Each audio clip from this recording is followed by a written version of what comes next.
했었는데 맞아요. 11년 정도 운영을 하다가 이제 문을 닫을 위기에 처했다고 합니다. 네. 어떤 소식인지 자세히 알아보겠습니다. 당신이라는 문장을 읽다. 당신의 빈자리가 늘수록 골목의 그림자는 더 짙게 눕는다. 전멸등처럼 말을 더듬거리던 당신이 오늘은 아예 문을 닫는다. 못 볼 걸 많이 봤다며 결국엔 말을 닫은 것이다. 동인 시형 아파트는 그대로고 골목만 낡아가는, 저녁은 그대로고 당신만 낡아가는, 아주 오래된 저녁을 열고 하얀 눈발이 달린다. 나무로 된 절름발이 의자 위로 당신의 눈동자가 자꾸만 쌓인다.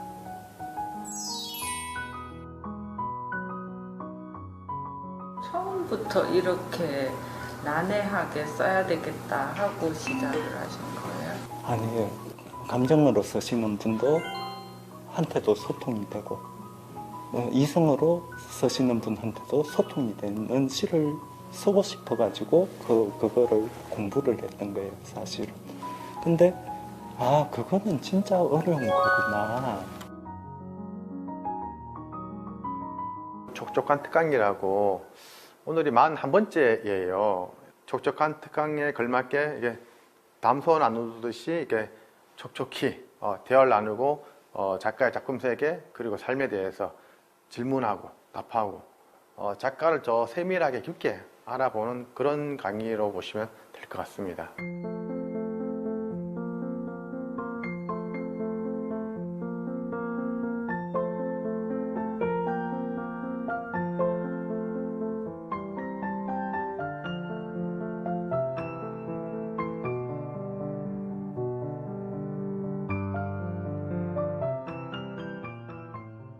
치열하게 문학 하시는 분의 예전보다 덜 하고, 같은 문학계에 계신 분들도 별로 찾아주시지 않더라고요. 물론 제가 부족해서 그렇겠지만 그런 부분이 또 있고, 문화적인 거. 그리고 경영은 이제 이게 제 어떤 건물이 아니다 보니 늘 이제 월세가, 그죠? 월세랑 뭐 이런 세금들이 좀 많죠. 그나마 그동안 버틸 수 있었던 것은 이제 이런 활동을 하다 보니까 주위에 좋은 분들이 좀 일손을 도와주겠다 하셔서 같이 한 분들이 좀 있었고요. 늘 그래도 몇 분들이 또 같이 힘을 보태주셨던 것 같아요.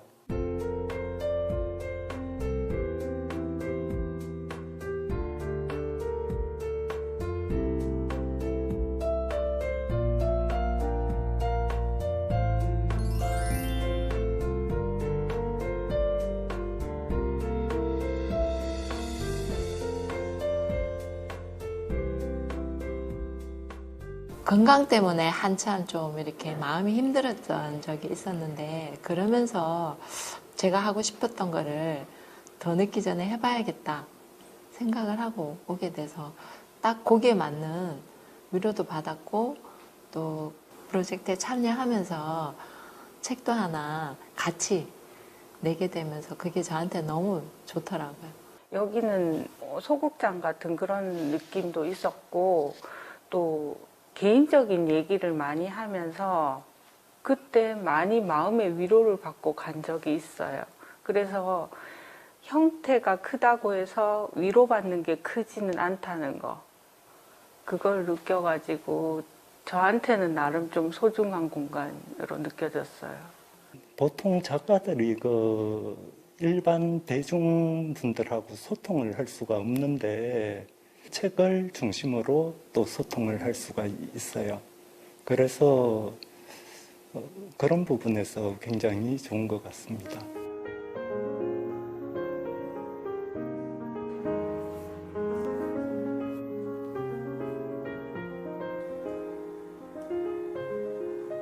저는 개인적으로 한 6월 10일 전후로 다른 지역으로 이사를 갈 것 같습니다. 제주도를 고민하고 있습니다. 그래서 제주도 가서 좀 취직을 좀 하고요. 문화도 좀 익히고 평이 되면은 뭐 공간을 다시 할 거고, 아니면 아마 계속 그냥 야인으로, 그냥 직장인으로 살지 않을까 싶어요. 그렇죠. 11년을 이제 살아냈다, 버텼다라는 말을 드리고 싶어요. 어떤 분은 이렇게 얘기를 하시더라고요. 돈을 버는 걸 떠나서 11년을 그렇게 해왔는 것 자체가 번 거다고 말씀하시더라고요. 몇 달을 고민할 동안 잠을 거의 뭐 5시간 또 못 잤는 것 같아요. 어떤 데는 새벽 5시, 6시 자고 뭐 또 2-3시간 자고 일어나고 그런 고민들이 시간이 많았죠.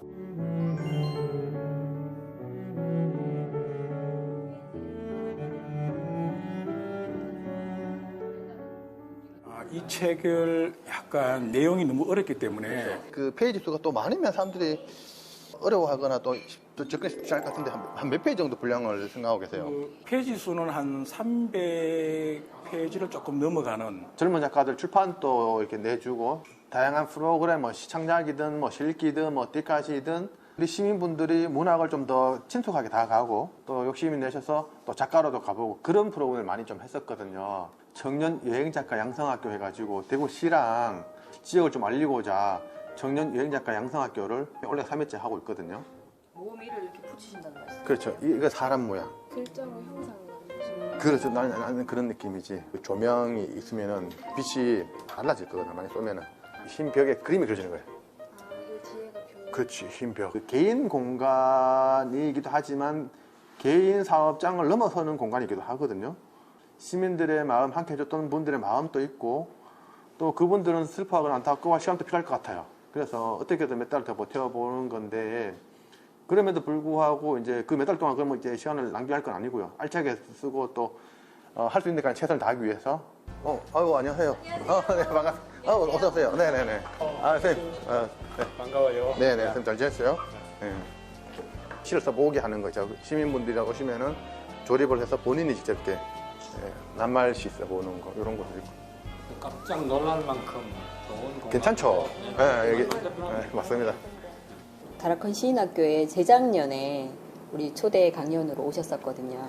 그때 이제 같이 문학 강연을 해주시고 이제 마치고 나서 같이 맨발도 걷고 맨발 숲길도 함께 걷고 이래서 굉장히 기억에 많이 남았었습니다. 평소에는 잊고 있었다가 한 번씩 DM 같은 거 날라오고 하면 그 우리한테 대구에 참 시인 보호구역이라는 게 있었지 이러면서 이렇게 막 자주 발걸음하진 못하지만 그냥 그 타이틀 하나로 되게 든든했던 것 같아요.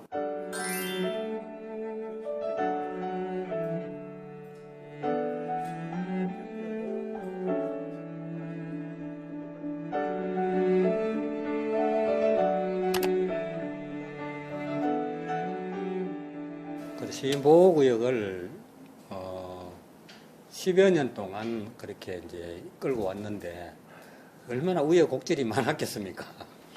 그 고생은 이루 말할 수 없을 정도로 충분히 짐작이 되고 가벼운 마음으로 제주도 가서 바람을 쐬고 거기에 이제 겨울 지나고 봄이 되면은 다시 이곳으로 왔으면 하는 그런 바람입니다. 그 강남 같은 제비가 돌아오듯이 내년 봄을 기약하고 그렇게 돌아오기를 바랄게요. 고맙습니다. 다들 가지 말라고 파이팅! 소매자락을 부여잡고 있습니다. 가만히 다가왔다가 가만히 떠나버리는 이상한 사람들이 있다. 가만히 생각해보니 그들에게는 내가 이상한 사람이었을 수도 있겠다. 가만히 왔다가 가만히 갔을 뿐인데 나 혼자 가만히 있지 않고 가만히 좋아해버린 거다. 그 분야가 미래가 있기 위해서는 청년 세대가 계속 그걸 이어가고 해야 되는데 그분들한테 기회를 줘야 된다. 기회를 준다면은 뭐 지원 사업 이런 데서도 할당제를 좀 둬라. 이렇게 기성 세대들을 배제하고 하는 거는 이제 여러 가지 위험 요소가 있겠지만, 근데 거기서 십시일반 떼가지고 청년들한테는 할당제를 주면은 발굴이 되거든요. 키워지고. 그래서 이렇게 미래 세대를 위한 고민들을 각 분야에서 해줬으면 좋겠습니다.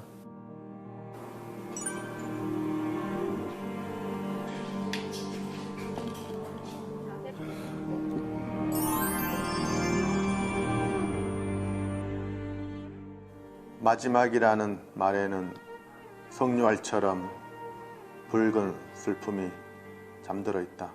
마지막이라는 말은 아에서 이응이 빠진 것처럼 허전하고 쓸쓸하다.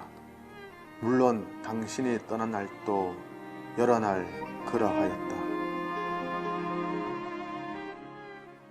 마지막이라는 생각하니까 왜 이렇게 한 구절 한 구절이 좀 아쉽게 느껴지는지 모르겠습니다. 그러니까요. 네. 예.